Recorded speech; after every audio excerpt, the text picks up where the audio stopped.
The United Kingdom. What do you think of when you hear those words? Maybe you think of, I don't know, some old lady called the Queen that sits round in the palace with loads of stupid tourists that come flocking to see Buckingham Palace because they're so dumb. Or maybe you think of the landscape. Or maybe you think of London. But you know what? Guess what I think of when someone says United Kingdom? I think what a fucked up hellhole this country is. This country has been getting worse and worse by the day. And it's got to the point where I've just got to make a video on it. Because this country is so messed up. It sickens me. I hate this country. Now, there's a lot I could talk about. What happened yesterday has brought things to a whole new level. So why do I hate the United Kingdom? Well, I could be talking about the school system and how messed up it is, and how no one ever seems to realise how messed up it is, and how people are turned into brainwashed sheep. I could talk about school for hours, but this ain't more pressing to talk about. So what's wrong with the United Kingdom? Well, I could be talking about Brexit, but there's something even worse than Brexit happening right now. And the sad thing is, most people do not even know it's happening. I'm talking about how a government takes away people's liberties without these people being guilty of an offence. This is unconstitutional. Now let's just talk about, what does the word constitutional mean? Now, most countries around the world have some sort of constitution, and usually this constitution will say someone is presumed innocent until proven guilty of a set offence. Now, a bit I really want to talk about is the set offence. Now, most countries have this. Now, some countries have really strict laws, like Germany and the USA. These countries are really strict, but at least they stick vividly to their constitution. No matter how strict the laws are, you have to actually be guilty of an offence to have your liberties taken away. And there's other countries in the world, like Russia, North Korea and China. In these countries, if the government doesn't like you, they just make up a law you've broken. As horrible as this is, the only good thing I have to say is I actually kind of make out you're guilty of some law. That is different to the United Kingdom. In the United Kingdom, you can have your liberties taken away without even being guilty of a set offence. This is unconstitutional. In the UK, we have a kind of a constitution called the Magna Carta, which actually says you have to be guilty of a set offence. But more than that, we actually have more of a kind of an unwritten constitution of what's expected from politicians. Well, that's all gone out the window, because despite this, people having their liberties taken away all the time. So let's go into details of why. Now, there's 3 pieces of law in the United Kingdom which are so badly written and so vague and so broad, it means that the police or the government can just apply custom laws to individual people to screw them over. People that the government doesn't like and they want to punish them, not because they've broken a law, but just because they want to punish them. So let's talk about these 3 things: the Mental Health Act, antisocial behaviour laws and injunctions. First, the Mental Health Act. The Mental Health Act was used in the past to lock away people who the government hated. But there was so much bad press from it that the government doesn't really tend to do this anymore. So that's more of a thing of the past. So that's not so much of the present. A second thing, the Antisocial Behaviour Law. The Antisocial Behaviour Law is such a messed up bit of law, and it is so overly broad. It pretty much means if the police take a disliking to you, they can make their own custom built law just to target you without having to provide any real evidence you've done anything wrong. You might think that's scaremongering or I'm making it up. So let's just look at the legislation. To get a community protection notice, which is a custom bit of law that screws over anyone, takes away your liberties, the wording of this law is so vague. You have to be a detriment to the community, which pretty much means 2 people have to dislike you. That's it, just 2 people. Then you have to be doing something as unreasonable. What the fuck does unreasonable mean? That is a meaningless word. That is just vague. So, pretty much, if the police decide they dislike you, why could the police dislike you? Maybe because you're an urban explorer and you go up buildings and it's not illegal and they want to screw you over. And as you're not broken the law, it's offended them and they want to screw you over.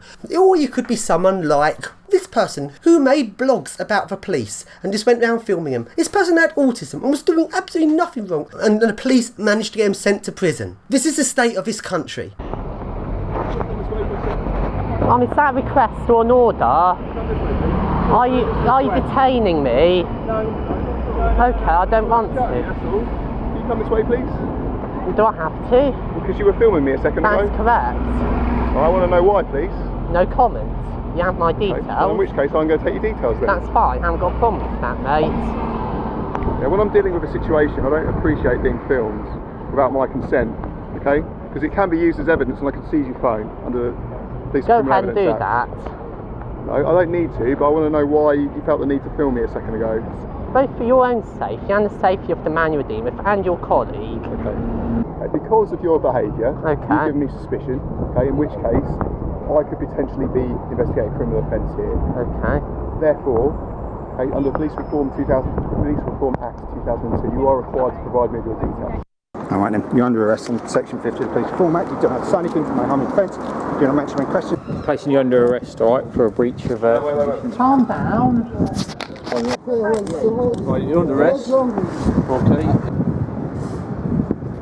Love how Smith said, I'll have a chat for you in a minute, only to completely ignore me. No, thank you.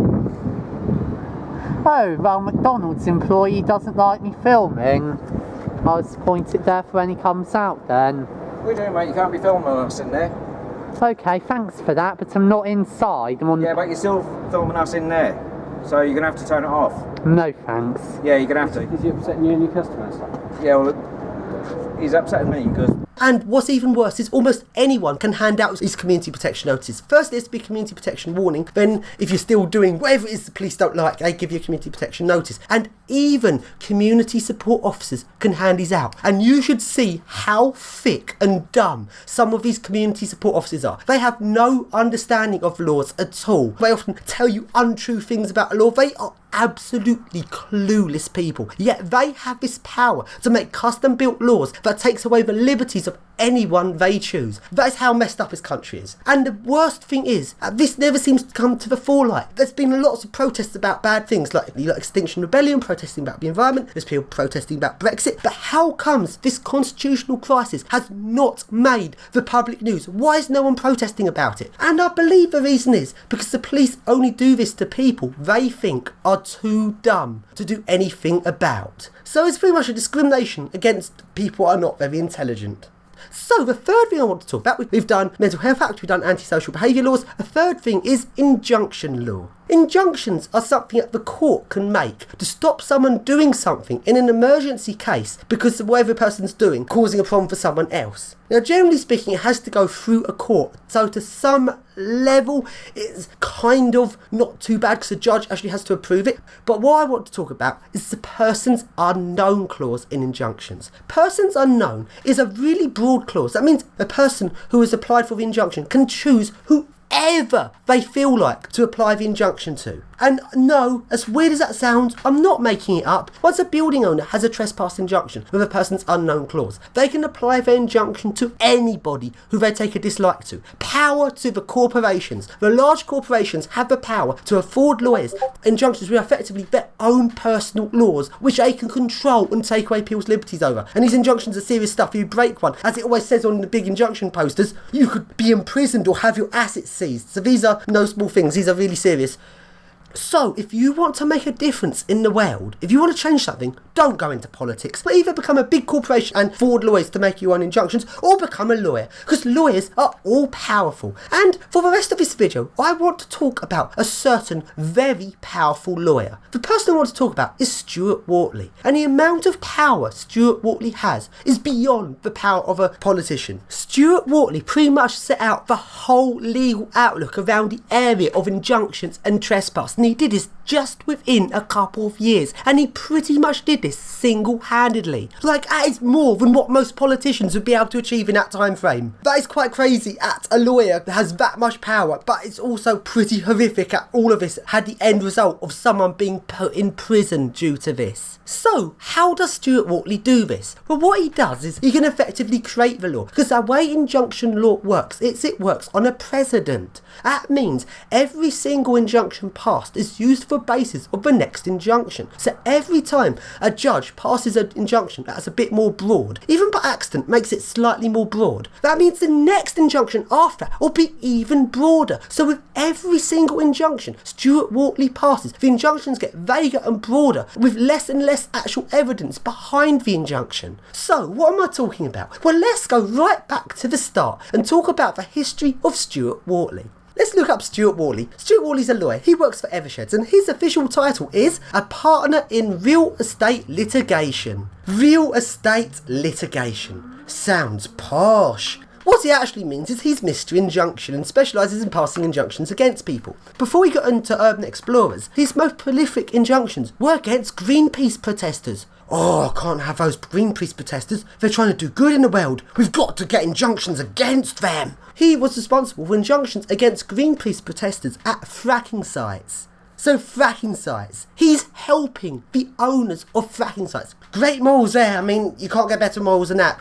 And it's from this he managed to get the persons unknown clause passed. I don't know if it's the first time it was ever passed, but this is one of the big ones that actually set the precedent for this. That he could not work out who the protesters were, probably because they're all covering their faces or something. So he managed to get a judge to say persons unknown trespassing on the site as an injunction. So that's where persons unknown seems to come from. So now he got that persons unknown in an injunction. That is a precedent for more injunctions. Then his big case against urban explorers was Canary Wharf. There's quite a few urban explorers were trying Canary Wharf for obvious reasons, because the buildings are really tall, and he got an injunction against them. And this injunction wasn't just against the known big urban explorers that trespassed loads of times over Canary Wharf. He managed to get persons unknown in a trespass injunction aimed at urban explorers. It's the first time it was ever done against urban explorers, and that created a massive precedent. And this injunction has so much wrong with it. It's disgusting. Firstly, the actual named urban explorers, which had the injunction against them, got off lighter than persons unknown. Read it to find out all the details. But it's like the blue and the green areas where the known people were not allowed to go in, which are smaller areas than persons unknown. Persons unknown were banned from the entire site. How can persons unknown be given a stricter injunction than the named people? That is so weird. Now, just look at this street. Looks like a public street, doesn't it? Nope, this street is owned by a private corporation. But where this injunction really goes wrong is it does not exempt the Jubilee Line station, the two DLR stations and the Crossrail station. The injunction implies that these are part of Canary Wharf, even though I'm pretty certain these are owned by TfL, and I'm making more inquiries to find out more details about this. So the Canary Wharf group have set their own laws to the land, which looks like public space, even though it's not actually public space, it's just private. So the Canary Wharf group has this injunction as persons unknown. They can make the injunction apply to anyone who they choose, and it restricts people using the underground station. So what if Canary Wharf banned you and told you they made the injunction apply to you? That's all I have to do. I literally just have to tell you verbally and it applies to you.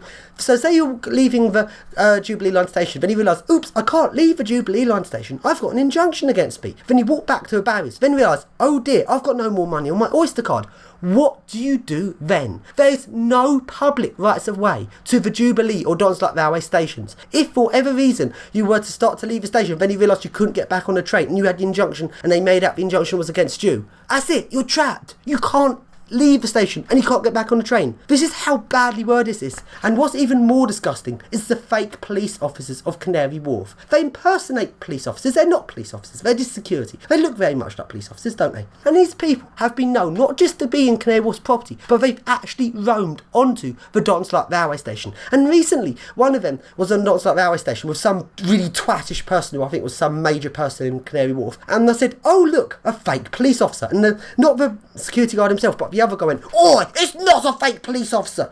And at that point I was getting on a train and it didn't quite click quick enough in my brain what this meant. This meant someone impersonating a police officer was on TfL property and was looking like they had power and control of that property, even though that's TfL property and this person was not a police officer, but he certainly did look like one. That is the state of what big corporations think they can get away with. So, after Canary Wharf, let's talk about Stuart Wortley's next injunctions. With the Canary Wharf injunction, he put a lot of effort into it. You can read through the hearing bundle, lots and lots of work put into it. But with each injunction after that, Stuart Wortley put less and less effort into each one when he realised our judges were just going to pass it. And with each injunction, the injunction got slightly broader, applied to more people with less evidence. So with each injunction, less evidence was required. So to start with Canary Wharf one, it was big urban explorers that trespassed loads of times. Then it turned into injunctions against people that just trespassed the once. Even though to get an injunction you're supposed to have trespassed at least 2 times, but nevertheless he's getting them against people who trespassed just once. Then Stuart Wortley managed to get injunctions against people who just threatened to trespass, who they believed might trespass, who never actually trespassed on the sites getting the injunctions. And these injunctions are everywhere. and they were just being handed out to people. But the worst thing is with these injunctions is that if you have an injunction against you, a court will often decide because you are a losing party, you have to pay the costs. And Stuart Wortley's costs are not cheap. He charges £10,000 an injunction. Although with that said, in most cases it's believed that the companies who got his injunctions didn't attempt to recover the costs on the basis that they knew that the people they were getting injunctions against didn't have enough money. So that's the only good thing I can pretty much say about this. So what happened with the culture of his injunctions is that companies were then trying to find just someone to get an injunction against. Not because they wanted to get an injunction against that person, but because they wanted the person's unknown clause. It was not possible to pass an injunction just against persons unknown. It had to have at least one named person. So this left building owners scrabbling about, trying their hardest to prove that someone was trespassing, or even at this point, someone might trespass. Oh, you know, it's Urban Explorer. He might trespass on my site. I've got no evidence, but he might trespass. We have to get him as a named person on injunction. Not that we care about him, but just so we can get that person's unknown clause. And once we've got that clause, we can apply injunction against anyone we choose, like just by telling him we've got an injunction. That is the state of injunctions. And you think that's bad? Things got even worse. We now move on to the Multiplex injunction. Multiplex is this corporation that builds tall towers around London. Multiplex managed to get an injunction against persons unknown without a named defendant. How did they manage to do that? Was the judge bloody gullible? Did the judge not realise that this would set a precedent for further injunctions? Did he not know that Stuart Wortley was trying to get the injunctions broader and broader each time, to set the precedent wider and wider each time? Or was the judge going to the same posh boys drinking club as the owner of Multiplex? We don't know. Just to clarify, I've got no evidence of this, so I'm not accusing this, but all I want to say is it's very well known that these people in high up positions come from the same social background and often in the same social circles. So let's just leave it as that. So after Multiplex got that injunction against persons unknown without a named defendant, quite a few things changed. One thing that changed was at least companies weren't after individual people anymore. Because let's just take a look at Landmark Pinnacle's injunction. So when Landmark Pinnacle got the injunction, this injunction was one of the worst I've ever seen. They put no effort into finding out who had trespassed on the site. They were not even interested because at this point they didn't need to find anyone. Courts were now passing the injunctions on a whim. Anyone who wanted an injunction, a court would pass it with almost no evidence at all. And this place were pretty thicko. I mean, the Landmark Pinnacle, to get an injunction, you meant to put the poster for injunction around the perimeter of the site multiple times. They only put the poster for injunction on the gate. So if you want to go trespass at Landmark Pinnacle, all you have to do is not know the injunction's there. Then you can literally just jump over the fence from back where there's no poster, and because you don't know the injunction's there and haven't read the poster, the injunction doesn't apply to you. So that's just a tip off for anyone to do Landmark Pinnacle. But what's weird about Landmark Pinnacle is they actually put the full hearing bundle, and this is how I managed to find out some of this information. The full hearing bundle was on their gate. Made some interesting reading, lots of really good pictures actually in it. It was like an achievement booklet of Urban Explorers pretty much, but some of them was so easy to identify who the Urban Explorers were, but he made no effort because that really showed how much of a whim the court were passing injunctions on. Now something even worse has happened. Now, when Stuart Wortley was getting his injunctions, one of the things that he often quoted to get the injunction was the Alex Farrell versus Canary Wharf case. The Alex Farrell versus Canary Wharf case is when Alex Farrell and his friends went and trespassed on a building site at Canary Wharf. They got into trouble for it. Although not really. Alex Farrell got into trouble and had to pay a relatively small, not that much fine, so he didn't get into that much trouble. But his friends were not on the Canary Wharf injunction. His friends were persons unknown. Now, this is the really important vital bit. At this moment in time, the persons unknown clause, so it's not Alex Farrell himself, this is Alex Farrell's friends, they were not found in contempt of court. So at this moment in time, the precedent for persons unknown being legally enforceable on an injunction was not set. Injunctions at this moment in time on persons unknown were untried law. Nobody knew if persons unknown on an injunction could be enforceable by court because it had never been done before.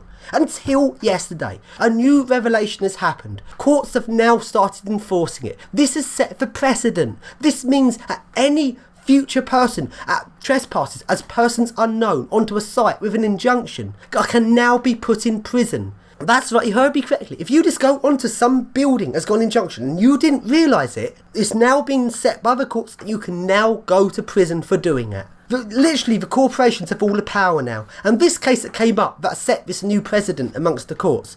was the guy that climbed the Shard. This guy who did absolutely nothing that could hurt anyone. He literally climbed the Shard for his own personal experience, and he's been sent to prison for it because the Shard had an injunction. This is so disgusting. But corporations have all the power. If you want to change something in this country, don't become a politician. You have very little power if you become a politician. If you want to change something, become a building owner who's rich enough to afford a lawyer, because you have all the power. The United Kingdom really is a fucked up shithole.